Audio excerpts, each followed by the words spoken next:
I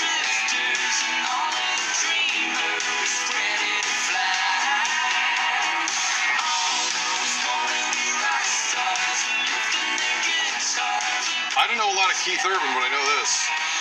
I like me some Keith Urban. Welcome back to BT. So do I. Sorry. I didn't mean to leave you hanging there. No. I just wanted to hear you sort of espouse about Keith Urban. Keith Urban is one of the best, and also as someone who's chatted with him a couple times, like nice, and people very famous people, they remember your name. Yeah. Oh. So he's always, they're like, hey Meredith. I'm like, oh yes. Like, Let me ask you about the album. Yes. Yeah. Yeah. Really good. Say my name again. I thought you were going to talk about Ready to Fly, and the pigeons were sitting there. He says, well, I'm a terrible broadcaster. Okay, that's why I knew you guys were waiting for something over there. So you're just like they're staring at something. Is he going to say it? Is he going to say it? Stephanie Henry, Tammy Sutherland, Meredith Shah, Sid Sixero here with you. Great to see you. I want to let this breathe. Prenups. Want to talk about prenups?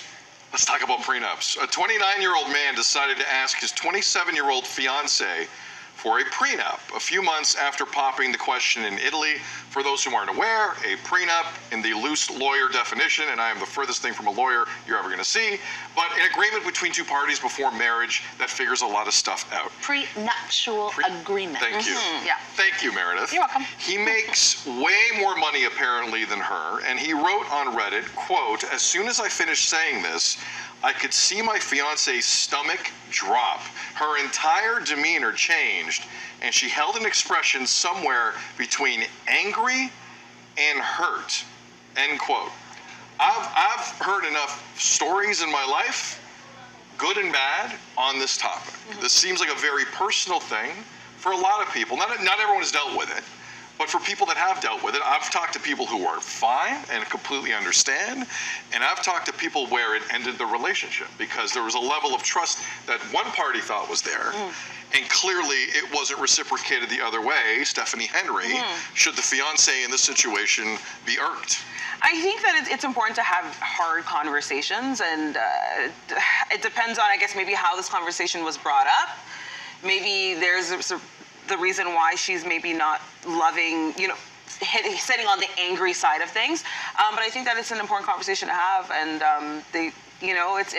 it's makes or breaks you. You have to be realistic. When you get married, yes, it's love, and it's but it's also a kind of a business transaction, right? You got to protect yourself, and I think that it was important to have that conversation. Okay. Yeah. Tammy.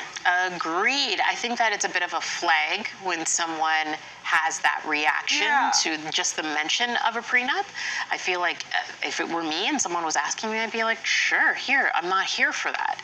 And to have someone react angrily or like question it at all, then why are you here? Yeah. Why are you here? Either you are here for the money or you think that this is going to break up at some point.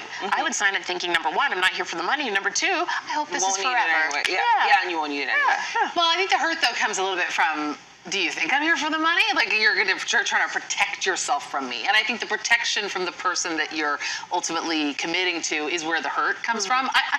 Ultimately, I think marriage is a contract, and this is a protection of that contract. And I think if you make it emotional, you will have an emotional reaction. But what I see here is a 27-year-old, 29-year-old.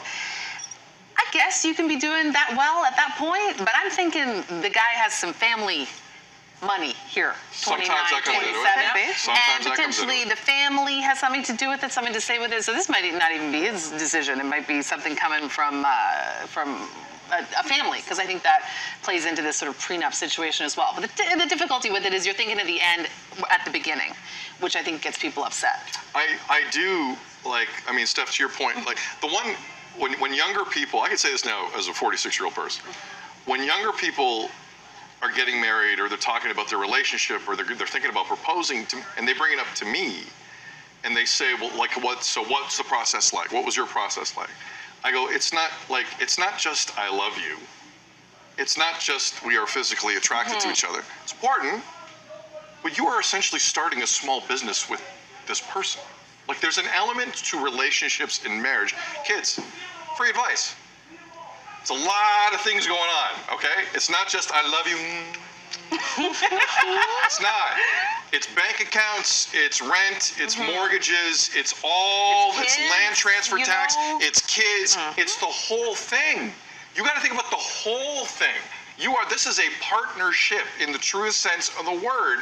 And there is a part of me that does understand, I didn't, but I do understand people who out there who want to take it even a step further in terms of that planning and get that taken care of.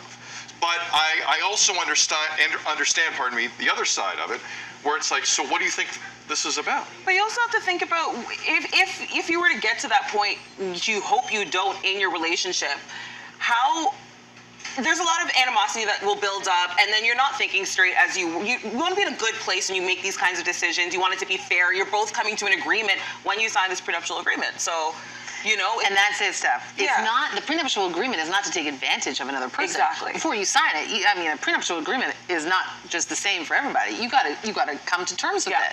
And hopefully it's fair, and exactly like you say, that on the other side, if, forbid, you do get divorced, you kind of want one for the clarity of it all, because that can run you through the ringer. yeah. It does feel like a pre-divorce negotiation. There's something a little weird. Listen, a lot of people do it. I get it. It does feel weird to me to have okay, so if this fails completely, how are we going to play this out? That's the thing. So 50% of marriages, though, unfortunately, do fail completely. So Yeah. That's you true. know it's so bad to have to bad, plan ahead, but it's kind of like doing a will. I know I'm gonna die. I don't want to die. Hopefully not anytime soon. But just in case, let me get my stuff in order. Good morning, you're watching breakfast television.